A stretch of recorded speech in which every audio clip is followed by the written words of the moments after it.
Voy a leer el texto en primera persona singular. Él lo escribe en segunda persona plural. Yo voy a leerlo en segunda persona singular. Dice así: ¿o no sabes tú que los que hemos sido bautizados en Cristo Jesús, hemos sido bautizados en su muerte? Ya esta pregunta comienza a hacernos pensar.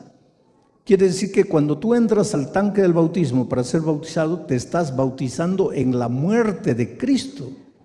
Eso es lo que Pablo dice. ¿No sabes que cuando eres bautizado en su muerte? Y después explica: porque somos sepultados juntamente con Él para muerte por el bautismo. ¿Por qué dice somos sepultados? Porque en la hora del bautismo eres sepultado con Él para muerte por el bautismo, a fin de que como Cristo resucitó de los muertos para la gloria del Padre, así también nosotros andemos en vida nueva.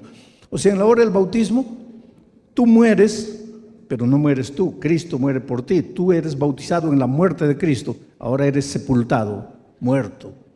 Ahora eres resucitado, ahora es un hombre nuevo. Lo que pasó, pasó, porque lo que hizo el hombre viejo fue enterrado cuando el hombre viejo murió y fue sepultado.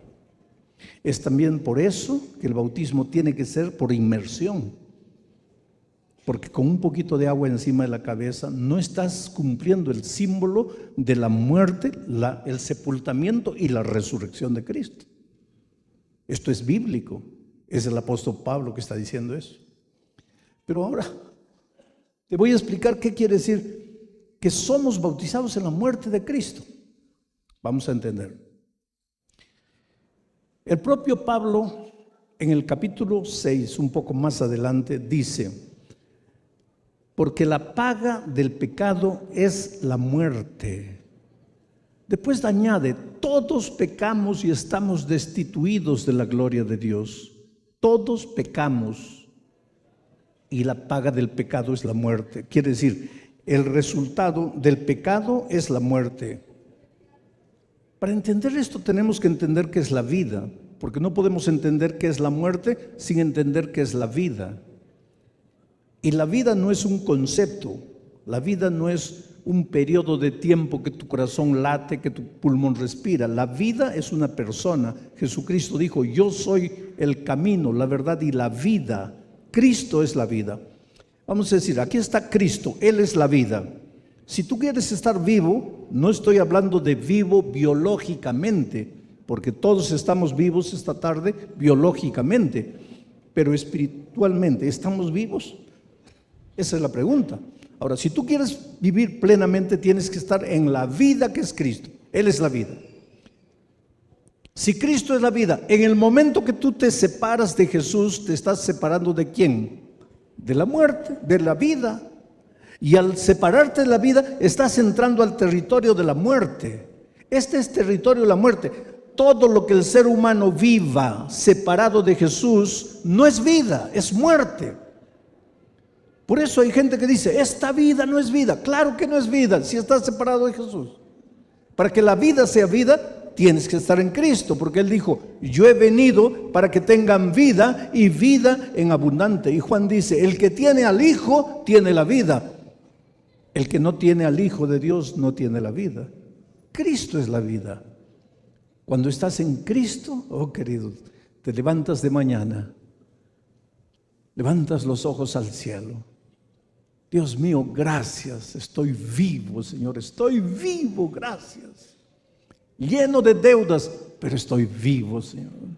Sin empleo, pero estoy vivo. Eso es vida en Cristo. En este mundo de dolor, de miseria, puede haber enfermedad, cáncer, desempleo, injusticia, violencia. Pero si estás en Cristo, estás vivo. Ahora, el que está aquí, lejos de la vida que es Cristo, ese se despierta de mañana. Ay, qué miseria, otro día más para vivir. Pues es otra actitud. Este está lejos de la vida, este está en el territorio de la muerte. Este territorio es terrible, porque no es que te separas de Jesús, mueres, no. Entras al territorio de la muerte. Es un largo camino de condenación que vas muriendo, muriendo en el gerundio, muriendo, muriendo, muriendo, muriendo. Cada día, cada año, cada vez más muriendo, muriendo. Muere tu matrimonio, muere tu vida financiera, mueren tus valores, mueren tus principios, mueren las ganas de vivir. Llega un momento en que te preguntas, ¿para qué vivo? ¿Para qué estoy aquí? Vas a morir un día definitiva y eternamente, pero hasta que llegue el día de la muerte eterna, vas a caminar el camino de condenación, vas a transitar el camino de la muerte, donde el diablo te va matando lentamente, lentamente, lentamente. Ahora, el diablo también te puede dar, no te puede quitar nada. Tú te separas de Cristo, Él te puede dar dinero, fama, poder, mansiones, lo que tú quieras. El diablo tiene todo, Él te puede dar. Te puede quitar todo o te puede dar todo. Pero todo lo que te dé no te sirve de nada. ¿Sabes por qué? Porque no te puede dar paz. ¿Cómo te va a dar paz si el pobrecito no tiene paz? ¿Y de qué te sirve el dinero sin paz? El poder sin paz, la fama sin paz. Yo conocí a uno de los hombres más ricos del Brasil. Me senté frente a frente con él. Quería conocerlo, un hombre famoso. Él me llamó, quería conversar conmigo, porque su secretaria era miembro de nuestra iglesia y en una Navidad le regaló un libro mío y ahora él leyó el libro, quería conocerme. Y él me dijo, usted sabe que yo tengo todo el dinero del mundo, sí. Yo puedo comprar lo que quiera, yo sé. Yo puedo ir a donde quiera, yo no necesito comprar un billete de avión, un boleto de avión. Yo llamo mi propio avión con mi propio piloto para que me lleve a donde quiera. Y yo pensaba en mi corazón, ¿pero qué quiere este hombre? Y después se puso triste, me dice, pero pastor, cuando llega la noche no puedo dormir. Siento como que si hubiera hecho algo malo, como si le hubiera quitado algo a alguien, y yo no le quito nada a nadie. Yo no soy malo, pastor. Yo soy un hombre bueno. ¿Por qué me siento así, culpable? ¿Por qué? Dígame por qué, dígame qué me falta. Solo le pido dos cosas. Y yo le digo, pero usted sabe que yo soy pastor. Y él como que se molestó y me dice, sí. ¿Y los pastores solo pueden hablar de Jesús, Jesús, Jesús? ¿No pueden hablar de otra cosa? Le dije, sí, yo le puedo hablar de fútbol, le puedo hablar de geografía, de historia, de la bolsa de valores, de la cotación del dólar, de lo que usted quiera. Pero usted me ha preguntado qué me falta. Fútbol no le falta, historia no le falta, dinero no le falta, acciones en las bolsas de valores no le falta. Lo que le falta es Cristo. Pero ¿qué? Usted me dice, no me hables de Jesús. Es que ese es el hombre moderno. Tiene dinero, tiene fama, tiene todo, pero no tiene paz. Es que en este territorio, lejos de la vida para que tenga significado, sentido, solo aquí. Cuando te separas de Él, ya entraste al territorio de la muerte, ya entraste al territorio de la muerte. La vida no tiene sentido, pierdes todo, o puedes tener todo, pero igual no tiene sentido. Ahora yo te hago una pregunta. ¿Habría solución para ti que estás aquí? ¿Sí o no? ¿Cuál sería la lógica solución? Regresar. Y eso es lo que esta semana hemos estado hablando, la invitación de Jesús, venid a mí, venid a mí, venid a mí. Bueno, tú das media vuelta, llegas a la conclusión, no vale vivir esta vida, voy a volver a Jesús, vuelves. Pero cuando estás volviendo, ahí aparece el diablo. ¿Tú sabías que el diablo conoce bien la Biblia? El otro día alguien me preguntó, pastor, ¿el diablo es ateo? No. ¿Quién te ha dicho que el diablo es ateo? El diablo cree. Santiago dice eso en la palabra de Dios. Dice, tú crees, haces bien. El diablo también cree y tiembla. El diablo cree, el diablo conoce bien la palabra de Dios. ¿Te acuerdas en el desierto cuando el diablo fue a tentar a Jesús? Fue con la Biblia abierta y le leía los versículos de la Biblia. El diablo conoce muy bien la palabra de Dios. Y el diablo conoce ese versículo de Romanos que dice, porque la paga del pecado es la muerte. Entonces, cuando tú estás aquí y decides volver a Jesús y comienzas a venir, ahí el diablo se presenta y dice, espera, Señor Jesús, ¿qué estás haciendo? Lo vas a recibir a este miserable pecador que se ha venido aquí porque ha querido. ¿Tú lo vas a recibir de vuelta? Y Jesús dice, sí, lo voy a recibir. ¿Y por qué? Porque Él está volviendo. Espera un poco. ¿Este libro es tu palabra? Sí. ¿Podemos confiar en la Biblia? Sí. ¿Todo lo que está escrito aquí es verdad? Sí. ¿Y este versículo que dice la paga del pecado es la muerte también es verdad? Sí. ¿Y por qué lo vas a recibir? Pues si Él pecó, tiene que morir. ¿Por qué lo vas a recibir de vuelta? Miren la situación en que se encuentra Jesús ahora. Porque Él te quiere recibir, pero su palabra es eterna. Y su palabra dice que la paga del pecado es la muerte. Y tú has pecado y tienes que morir. Pero ahora quieres ir a Él. Y ahí el diablo dice, no, Señor, Él pecó, tiene que morir. Ahí entra la muerte del Señor Jesucristo. Porque Jesucristo le dice al diablo, es verdad que Él pecó, es verdad que Él merece morir, pero yo morí sin haber pecado y ahora yo le voy a dar mi muerte a Él. La paga del pecado es la muerte. Él pecó, Él va a pagar, pero con mi muerte, porque yo le regalo a Él mi muerte para que pague su deuda. ¿Está todo arreglado? ¿Lindo? ¿Maravilloso? ¿Gloria a Dios por eso? No, hermanos. Ahí está el asunto. Ahí está el asunto. Ahora vas a entender. ¿No sabes que cuando te bautizas en Cristo Jesús, eres bautizado en la muerte de Cristo? ¿Qué quiere decir eso? Que para que la muerte de Cristo te sirva a ti, tú tienes que bautizarte. Porque cuando te bautizas, te estás bautizando en la muerte de Cristo. O sea, tú pecaste, solo tienes dos opciones. ¿Mueres tú o muere Cristo? Yo quiero que Cristo muera por mí. Perfecto. Entonces vas a morir la muerte de Cristo en el agua. Ahí Cristo muere por ti. Ah, Señor, pero es que yo no quiero bautizarme. Entonces mueres tú. No, pues, pero yo no quiero morir. Entonces muere Cristo. No, pero es que no estoy preparado. Entonces mueres tú. No, pero que, Señor, entonces te bautizas. Tú no tienes camino. Todos pecamos. Todos estamos condenados a muerte. Solo tenemos dos caminos. O morimos nosotros o muere Cristo. Pero si yo quiero confiar en la muerte de Cristo, tengo que bautizarme.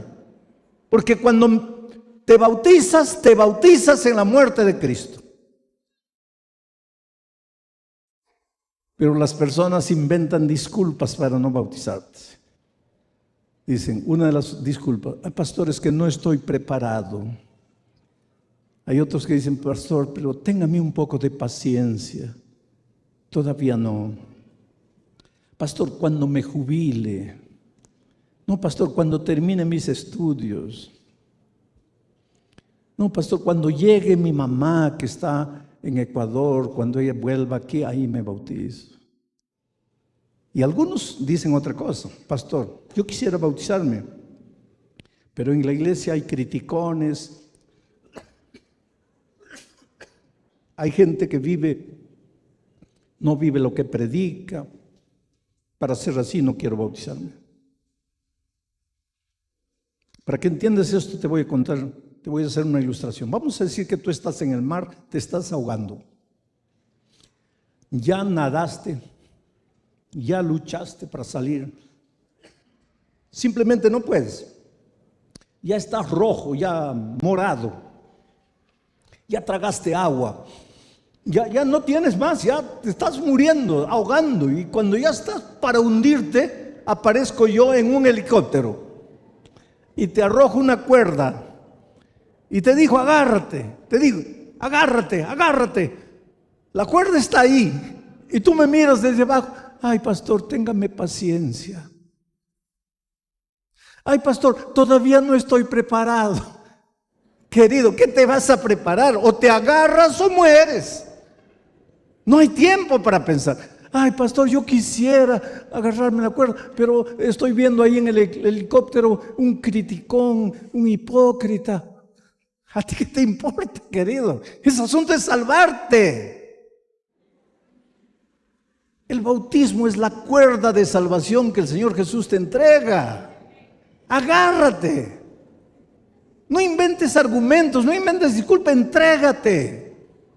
Esto es bíblico, el Espíritu de Dios lo dice así.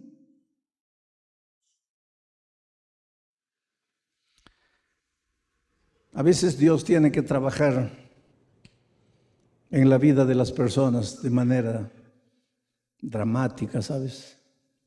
Yo una vez fui invitado a una casa por una señora cristiana que me dijo así, pastor, mi esposo no es creyente, mi esposo no quiere saber nada de la iglesia, pero él quiere que usted vaya a cenar con nosotros a la casa. El pastor me dice, pastor, si el esposo lo ha invitado, vaya, porque pobre hermana, esa hermana sufre, ese hombre es incrédulo, no quiere saber nada con él. Vaya, fui. No era verdad, el esposo nunca me invitó. El esposo ni sabía que yo iba.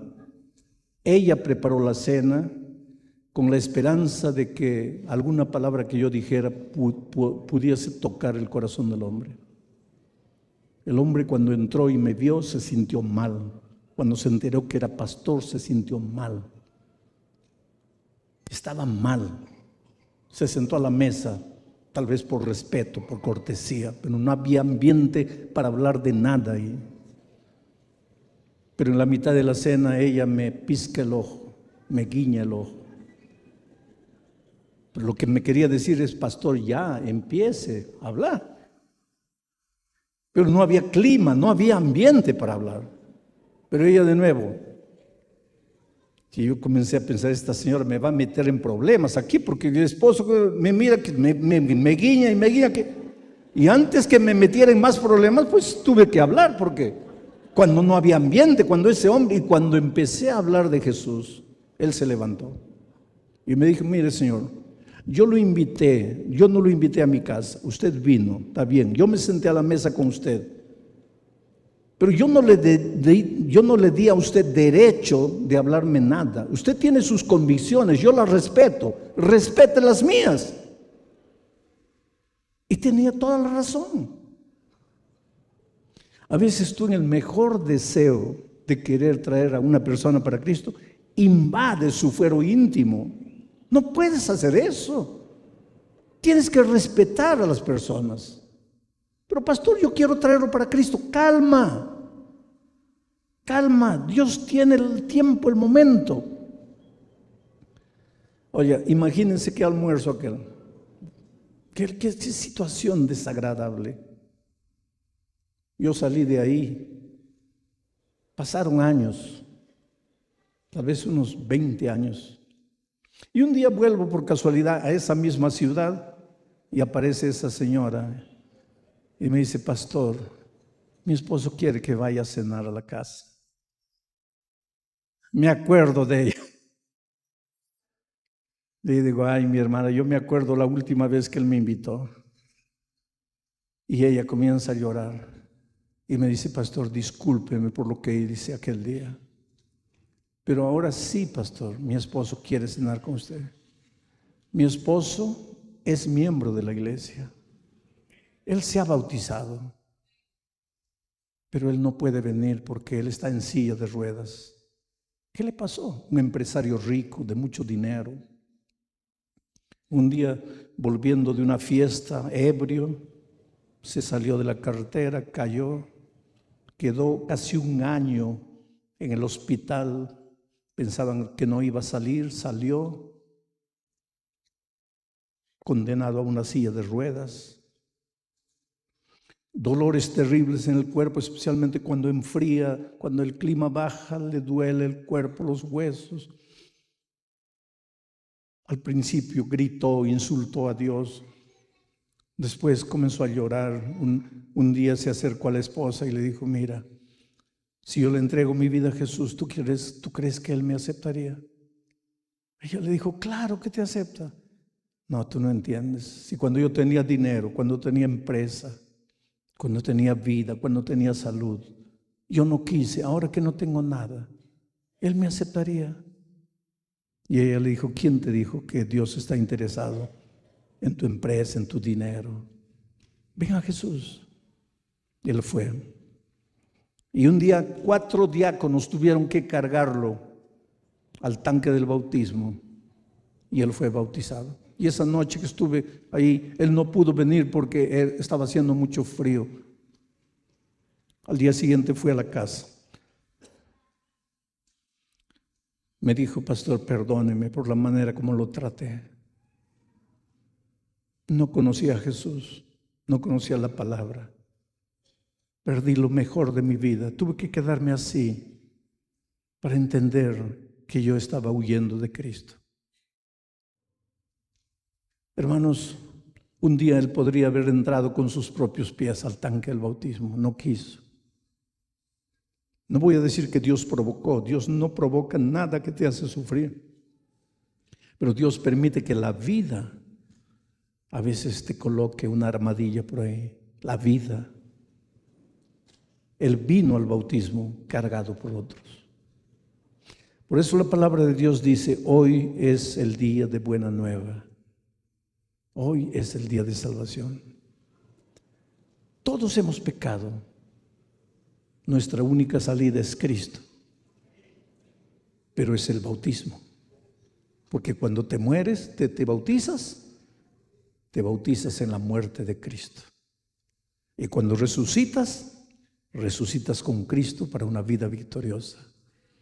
Tus pecados te fueron perdonados.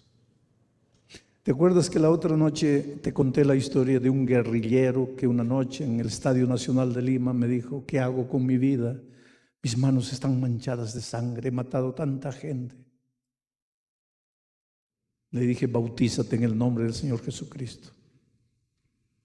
Y ese hombre un día entró al tanque del bautismo. Y cuando entró al tanque del bautismo, el guerrillero malo, cruel, despiadado, que había matado tanta gente, murió. Pero no murió su muerte, murió la muerte de Cristo. ¿Había pecado? Sí. ¿Merecía la muerte? Sí. Pero no murió su muerte, murió la muerte de Cristo. Y cuando resucitó para una vida nueva. ¿Y cómo son las cosas? ¿Tú crees que porque te bautizas tu deuda con la justicia terrena está salva? No.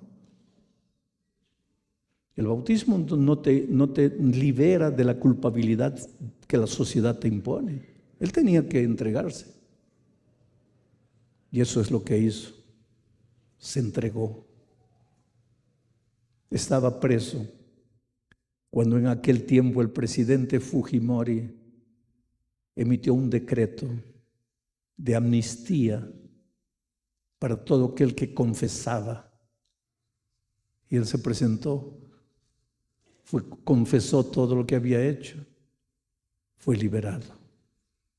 Hoy día anda libre por las calles, perdonado, transformado. Yo estaba en Paraguay una vez, había un hermano moreno alto que me seguía para todos lados. Le digo: oye, tú pareces mi sombra, no me dejas tranquilo. Él me dice: pastor, mi apodo es Sombra, yo soy guardaescoltas y he aceptado venir a cuidarlo, a protegerlo. Le digo: cuéntame tu historia, ¿cómo te convertiste? La historia de su conversión. Dice: pastor, yo era cazador de bandidos. Yo agarraba bandidos, los golpeaba, Y un día entré a la casa de un hombre que había entrado a una casa, había violado a la esposa, había matado al esposo. Entré y lo agarré con todo, pastor. Y ahí estaba una Biblia. Y yo dije, este miserable, ¿cómo tiene Biblia aquí? Agarré la Biblia con todo cuidado. Yo nunca había tocado una Biblia, pero sabía que la Biblia era la palabra de Dios. Entonces la agarré con mucho cuidado, la llevé a mi casa y la guardé ahí. Pero pastor, de repente, yo comencé a enloquecer, porque en las noches tenía pesadillas de las cosas grotescas que yo hacía en nombre de la justicia. Yo nunca le hice mal a un hombre bueno, sino a bandidos. Pero así mismo yo de noche no podía dormir y me espantaba y no sabía qué hacer. Y mi esposa se despertaba porque yo despertaba gritando. Y un día mi esposa me dice, ya no sé qué hacer contigo, me despiertas ahí gritando a medianoche. Y él le dice, pero que no puedo dormir, veo fantasmas. Y la esposa le dice, pues ¿y para qué tienes la Biblia? Lee la Biblia. Y él tenía la Biblia, el bandido agarró la Biblia y comenzó a leer. Su vida fue transformada por Jesús, se bautizó. Y cuando entró al tanque del bautismo, su vida pasada acabó. El que salió era un hombre transformado por Jesús. Así es la vida, queridos. Por eso esta tarde yo te quiero hacer una invitación. Durante la semana he hecho muchas invitaciones, muchos de ustedes se han levantado, han venido aquí. Pero yo en la invitación decía, si aceptas a Jesús como tu Salvador, ven. Y muchos de ustedes se levantaron y vinieron aceptando a Jesús como su Salvador. Pero esta tarde les voy a pedir que ustedes den un paso más adelante. No les voy a pedir solo que acepten a Cristo como su Salvador, sino que les voy a hacer una pregunta. ¿Quisieras tú seguir estudiando la Biblia y prepararte para ser bautizado un día en el nombre del Padre, del Hijo, del Espíritu Santo? ¿Quisieras tú un día morir la muerte de Cristo para que tu vida pasada sea olvidada para siempre? Si quieres hacer eso, ¿sabes lo que te voy a pedir? Y esta invitación es para todos los que se han levantado los otros días. Quiero que te levantes y vengas aquí diciéndole al Señor Jesús, yo quiero prepararme para un día morir la muerte de Cristo.